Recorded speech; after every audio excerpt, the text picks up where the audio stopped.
Alright, David Harry here, and in this video I shall be doing an unboxing of an Elgato 4K60 Pro Mark II. Now just bear in mind this video is an unboxing only, so no setup or anything like that.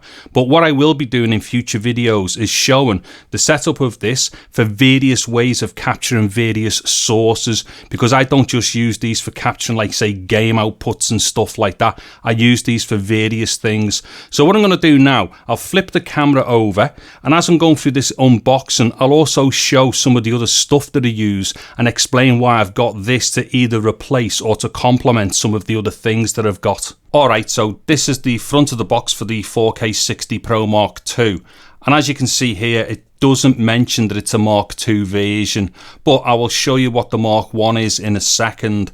So what I'm going to do, I'll get back to unboxing this in a moment, but I'll just run you through a couple of the other options that I've got and also why I've gotten this one. So what we're looking at here is the 4K60 Pro Mark I. And this is actually a bigger card, or height wise it's a bigger card internally, and I'll show that once I've unboxed the other thing.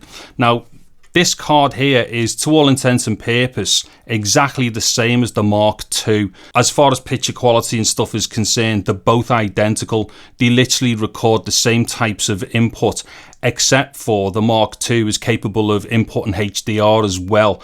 And also it may do other stuff, which is something else that I'll be testing with it. But nonetheless, anyway, this is the Mark I version. I'll put this up side by side against the Mark II once I've pulled that out and kind of go over one other thing which is quite different about the pair of them. So what we're looking at here is a Blackmagic Intensity 4K Pro. And this is a little bit different because this type of card is actually designed for NLE work. So not necessarily for game capture, although you can do game capture with a card like this. But these are generally designed for proper video editing, and usually they'll have a breakout cable on them, which will then give you things like components and SDI and possibly various digital interfacing as well for audio. Now, the reason why you would have a card like this is because these are very specifically set up to work with NLEs. So if you're in the likes of say Premiere or Edius or various other programs that are compatible with it, what will happen is you can then view your timeline to a proper external video monitor, and a card like this will also be doing stuff like 10-bit and various other things which are probably more useful for video editors rather than people doing game capture. And then there's these two things here that I've picked up. Now these are mega cheap external HDMI capture devices, and these really are quite mad. This thing here is basically a single stick like a dongle, and it's got HDMI on one end, which is an input, straight into a USB 2 of all things. So this just connects straight into a spare USB socket on your computer, and this will record 1080 up to 30 frames per second. Now I've quickly tested this and it does work. It's really weird. Now interestingly, as far as this one's concerned, if you'd like to see a video about this or something that looks exactly like it, if you go to Kevin Muldoon's channel, there'll be a link up here now on the screen, there'll be one in the descriptions below, where Kevin's already done a video about something that looks, well, basically looks exactly like this one. So go and check out Kevin's video, it's cool. Now this thing here is effectively the same thing, but this one doesn't connect straight into the socket. This uses a cable to connect to the USB socket, but also this one has a HDMI output. So with this you can do zero latency monitoring and pass through, all quite bizarre. So what I'm going to do is do a bunch of videos about these things in the future, but for now go and check out Kevin's video for his one of these. Okay, so back to the unboxing of this then. So as we can see on the front, it's basically saying capture 4K HDR flawlessly. Well, to be honest, I've been using the Mark I version of this and it does record flawlessly, although I don't record HDR, and also the Mark I doesn't record HDR anyway, but this one apparently does all full HDR and stuff. Now, if the Mark I is anything to go by, this is just going to be fantastic, but it adds a few extra things that the Mark I can't do. Now, if you have a look down here, it's saying 4K60 HDR capture, 240 Hz pass through. Now I'm assuming that's going to be up to 240 hertz pass through. So basically whatever it is that you're ingesting here, whatever the frequency is or the frame rate of the incoming signal, it will pass that straight out the output, but will then extract 60 frames per second or up to 60 frames per second from the incoming signal. Also, this has got the ability to be a low profile card as well, and I'll show that when I take all the bits out. And then it's got this thing, instant game view, which I'm not entirely sure what that's about, because to be honest, I don't actually do streaming and stuff with these things. I actually use these purely just for capturing.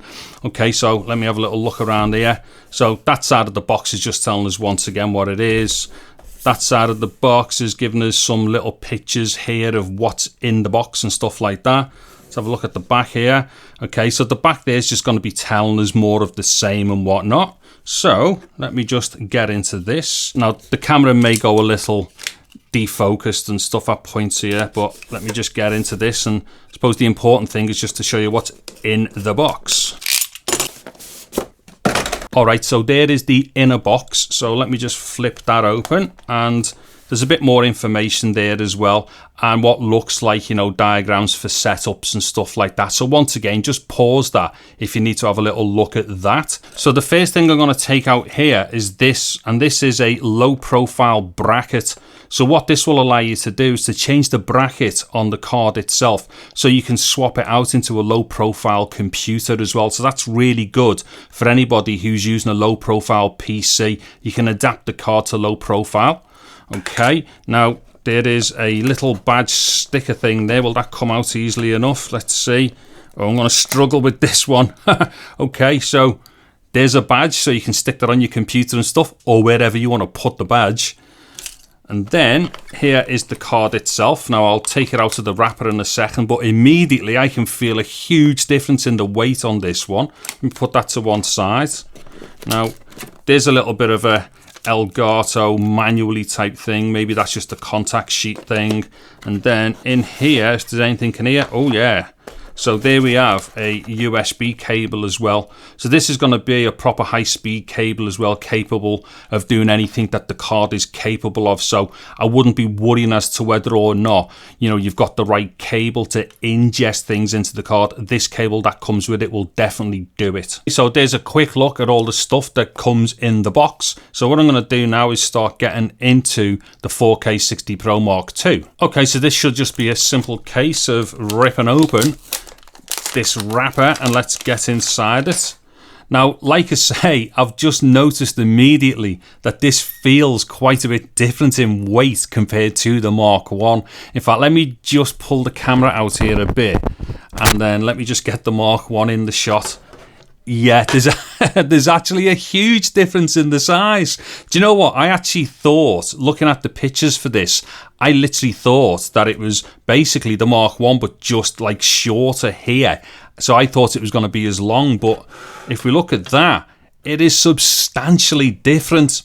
Now, from what I understand, in the Mark 1, there are actually 4 different chips in there, which basically create the 4K. So I think it's got 4 1080 chips, which are used to stitch together the 4K picture and stuff. Whereas on the Mark II here, none of that is in there. That's basically got a redesigned single chipset, which actually does a little bit more as well. I'll kind of go into more about, you know, the Mark II, want to start doing videos about it, because it's got some pretty neat functions, like it will send a secondary signal to another application that's open on the computer. So it can feed the Elgato 4K capture software as well as send the signal elsewhere, maybe to OBS or something like that. And then if we look at them from this angle here as well, and the one that's in my hand is the Mark II, what we can see is the back plates for both of them. So when these are inserted inside of a computer, this is all that you will see on the back plate of your computer. And as we can see here, they are essentially identical, and that is that they are just cards that have got HDMI in and HDMI output. Okay, so one quick little last look around the Mark II version, and I have to say it really is extremely lightweight, and yeah, it doesn't seem to be much fuss or bother at all. In fact, I'm kind of feeling this and I'm thinking, can this really do the same thing as what the Mark 1 does? Anyways, just quickly, Some of the main differences here, or the big main difference for me really, is the heat generation. So this particular card here, the Mark II, generates a lot less heat than what the Mark I does. Now, there's nothing wrong with the Mark I with the amount of heat that it generates, as long as you put it inside a computer that is well ventilated. So for my main system, that's not a problem, because I've kind of got like 5 fans in there to help with, like, you know, air movement and stuff. So the Mark I's been fine for that. But I've got a couple of ideas for things that I want to do, and I think this one, with it having less heat, is going to be maybe a bit better for me for one of my other computers. Now also as well, I've been doing some really cool stuff with the EDIDs and stuff on the Mark I. So I've actually been able to capture some really odd configurations with the Mark I, stuff that I don't really know as to whether or not Elgato say it's capable of doing. So what I'm going to be doing with this, the Mark II, is to see if I can extend that as well with various other resolutions by altering the EDIDs and stuff like that. And the other thing that's going to be very interesting for me with the Mark II is to see if it can be seen as a direct show capture capable card within Edius, which is the NLE that I use, because on the Mark I can actually get Edius to see the Mark I, but only for video. So what I'm going to do is see if I can get the Mark II here to be seen for both video and audio from within Edius for doing capturing. And again, I'll go into more details about why I'm going to be doing all that stuff if it works, and when I start doing stuff with it as well. Okay, so there we have it then. Just a very simple unboxing of the Elgato 4K60 Mark II, and also some of the bits of information which people may find interesting. But I do have to say right now, it feels like a completely different card to the Mark I version. Now, obviously, this is just the next stage of evolution with Elgato's 4K60, but it feels like it's more than just one generation higher as far as its size and its weight is concerned. And when you also consider as well that this has got a little bit more functionality compared to the Mark I, it is absolutely mind-boggling how Elgato have managed to go to this size and weight within just a step of, like, you know, one variation. I think this is absolutely fantastic. Anyways, like I say, I'll be doing a whole bunch of stuff here. Now, I've also just pointed out that I've got other cards there, so like proper traditional NLE cards. These are basically cards where they need dedicated drivers to attach themselves to the likes of NLE's video edit systems, say the likes of Edius or Premiere, or, you know, well, say Final Cut. I'm on PC, I don't use Mac, but maybe the likes of Avid and stuff like that. Now, the thing with stuff like that, they are not cards like these, and there are quite big differences between them, and usually one requires a whole dedicated driver set in order for its functionality to be got at by the host NLE and stuff like that. And plus there's various types of different, like, video signals and bit depths and color spaces and stuff that other cards will deal with in a different way, because they are basically designed for video use and not necessarily just for game capture. Now, I won't get into any more of that right now, because I don't know how boring that stuff is to people.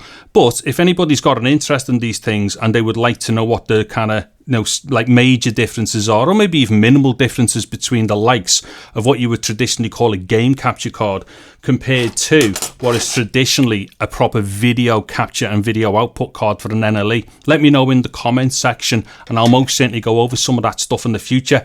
Anyways, I've got to put this into my computer right now, because I've got some very specific stuff that I'm trying to do with this. In fact, give me one moment. Right, just quickly, what we're looking at here is my Samsung phone linked into a Samsung DeX unit here. In fact, let me take the phone out. Now, basically what this unit does here, it allows the phone to be connected into a computer via HDMI. Also, it gets powered as well, and it'll have like USB for connecting things like, you know, mice, keyboard, game pads, you know, all kinds of stuff. So essentially what happens here, this DeX unit allows the phone to be turned basically into a desktop Android system, and it's amazing for doing a whole bunch of stuff. And because the phone that I've got is actually pretty good at gaming as well, there's all kinds of nutty stuff I can do with it. Now, what I'm going to be doing is testing this at the highest resolution that this device can throw out, which is 3440 by 1440, so essentially 1440 ultra wide. So hopefully this is going to do this thing here, what I want to do with this thing here.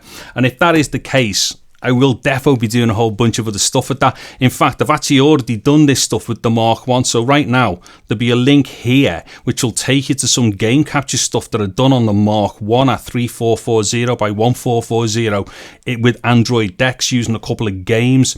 Anyways, yeah, I'll carry on rabbiting on here if I don't shut me trap. So anyways, yeah, just a basic unboxing and some extra information, which I don't know whether people are into this stuff. So like I say, let me know in the comments and whatnot. And if you want me to get all a bit more technical about these things and show what the differences are or explain what the differences are, I'll most certainly do that in future videos. Anyway, I'm off to play some games and stuff right now because I've got my nephew down and he's dying to play some stuff. So I'm going to throw this in and film things or capture stuff. Anyways, I'm David Harry. Thank you very much for watching this video. Take care and goodbye now.